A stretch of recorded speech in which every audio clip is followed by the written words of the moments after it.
Greetings, geeks! Welcome back to West of Loathing. Last time we dealt with the rest of the ruffians of Dirtwater, and this time we head towards the railroad camp. But first, I found something very interesting in the way of Nex-Mex. It's another book. Frightening topics this time. I can only imagine what's going to happen to me. But let's read it. Read it, I say. The book is full of magic spells, which don't make any sense to you until you get to the next to last chapter and realize that they're not spells for you to cast, but spells for a skeleton to cast. One of the appendices mentions in passing how to summon such a skeleton. Raise skeletal thrall. Well, I better finish this book. As you turn over the last page, the book vanishes in a puff of black smoke. You don't feel so well. Oh dear, what's going to happen this time? Your blood darkens and curdles. Thin blood? Oh dear, let me guess. That's going to give me... Excuse me? That is my HP, good sir. That's horrible. I thought that it was going... Because -3 moxie, -3 muscle, I thought that this was going to decrease our mysticality. Wait, these are a bunch of spooky spell books. Why would they decrease my mysticality? Oh, I don't know what the hell I was thinking. But now I have thin blood, which means I have very much less hit points. Oh, that's actually not that bad. I only have 65 now. So I must have had 75 earlier. Yes, no, this is fine. Perfectly fine. I have no issues with these books whatsoever. Let's not waste any more time. Let's head onwards towards the railroad camp. It's going to be very good finally progressing the story. And here we are, the Manifest Destiny Railroad Company camp. That is a very big mouthful. This guy should never be put in charge of a switch. He's very much sleeping, almost like that one fellow in the Hat Gang. He's too busy playing with his watch to get any work done. Ooh, I'm going to ask him where he got it. Say, that's a very nice watch you have there. Where did you get it? I bought it from this gal who runs a store down south of here, named Buttonwillow. Buttonwillow McSomething. Oh yes, I'm aware of that store. Yep, real nice store, real nice watch. Oh my god, you're obsessed with that watch, aren't you? There's a woman whistling. She's not getting much track laid, but she's an expert whistler. Hey, I know that whistling.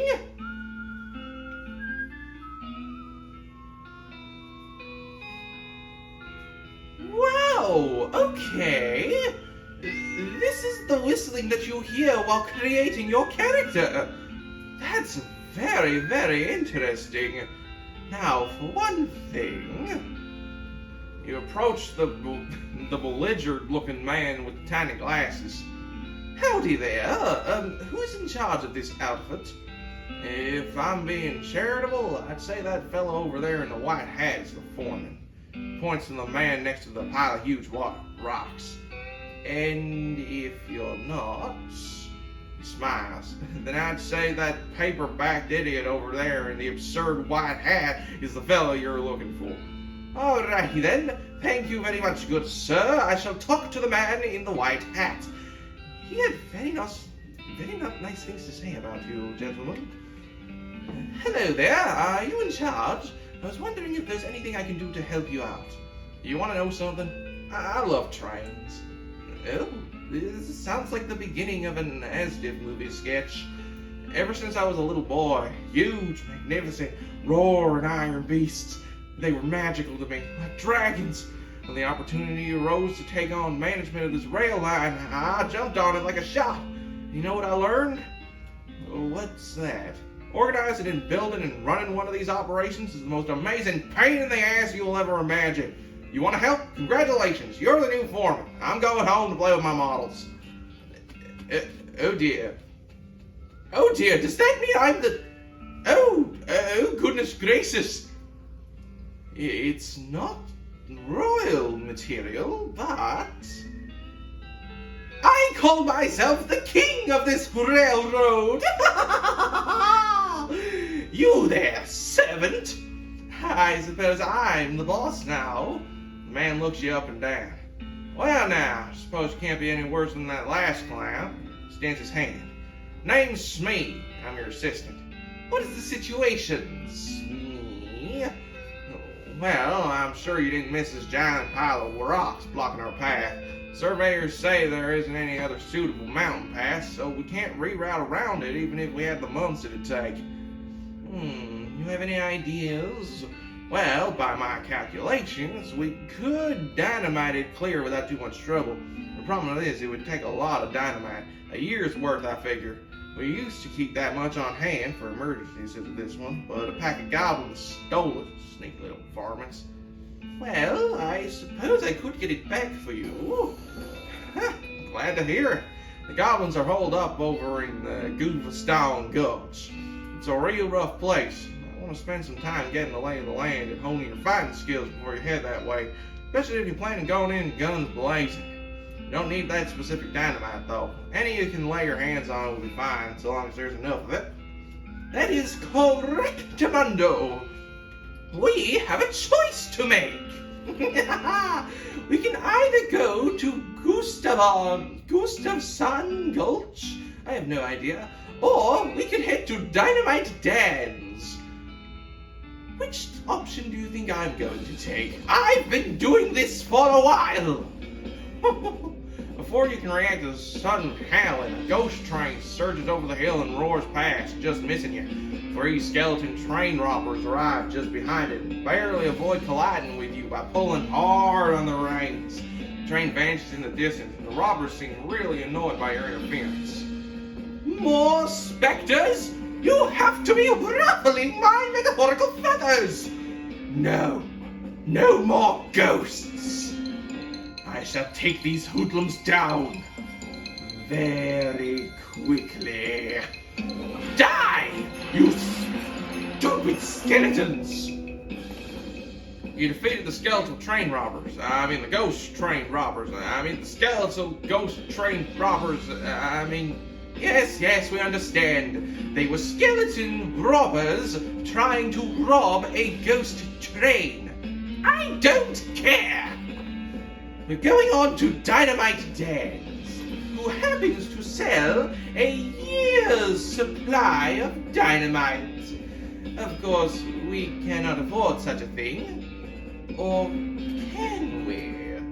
If we were to sell some of the less used items in our unit, we might be able to get some stuff done. Like this Desert Gang's 6-gun.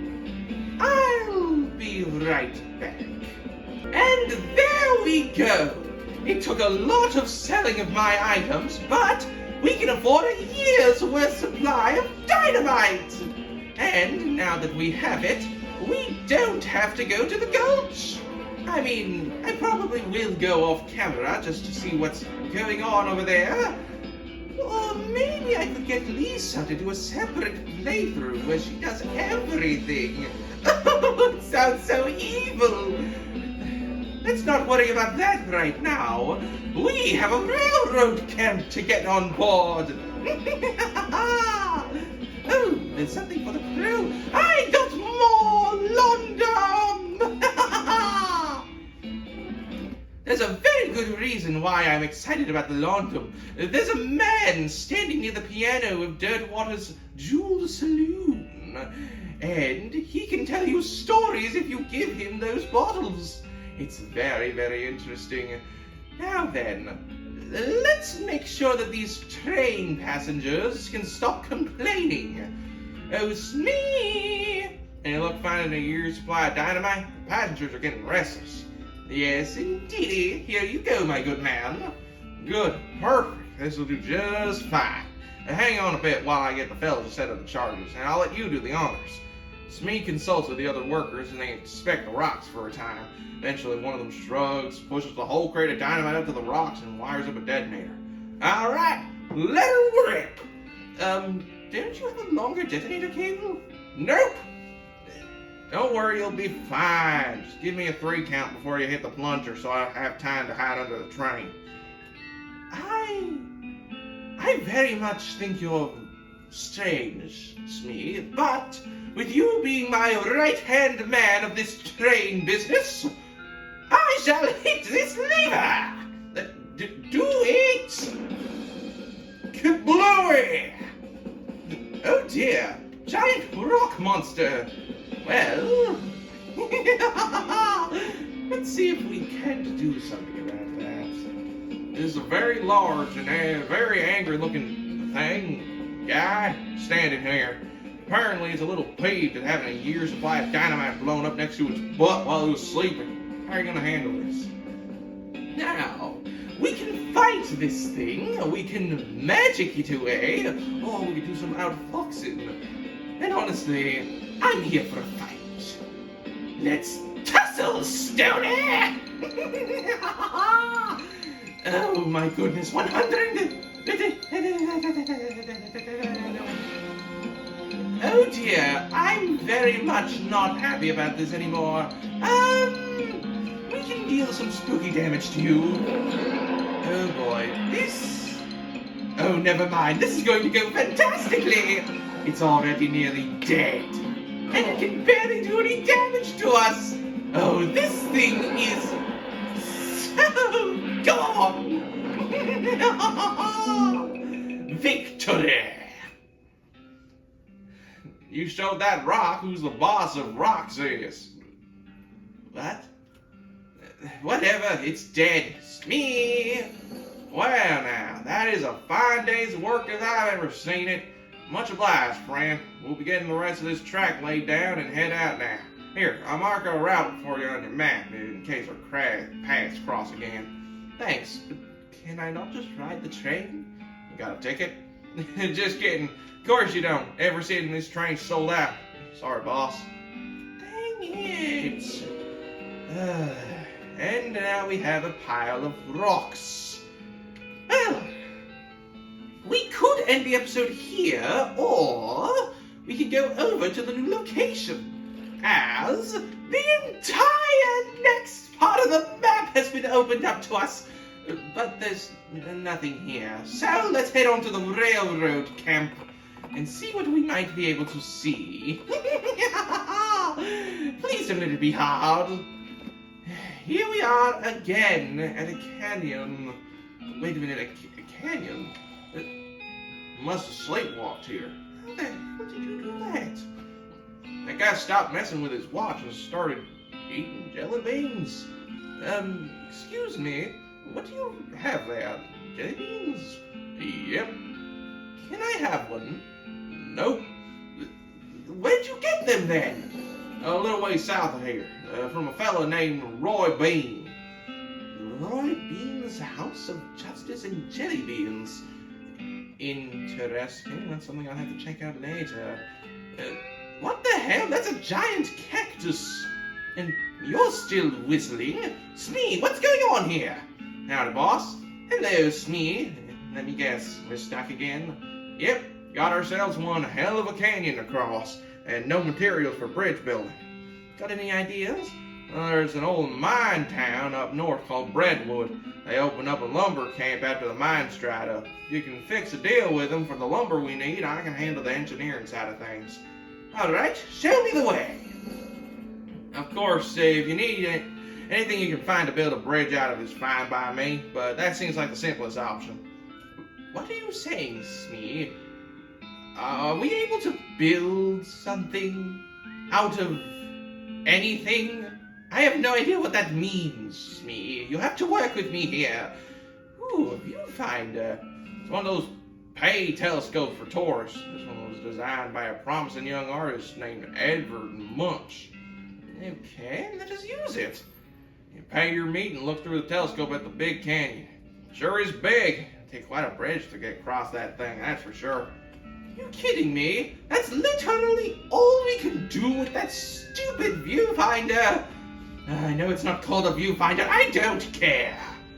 Well, we have our mission. Get the lumber so we can build a bridge. Next time on West of Loathing, we head over to the town of Breadwater and see if we can't help them out. See you all then.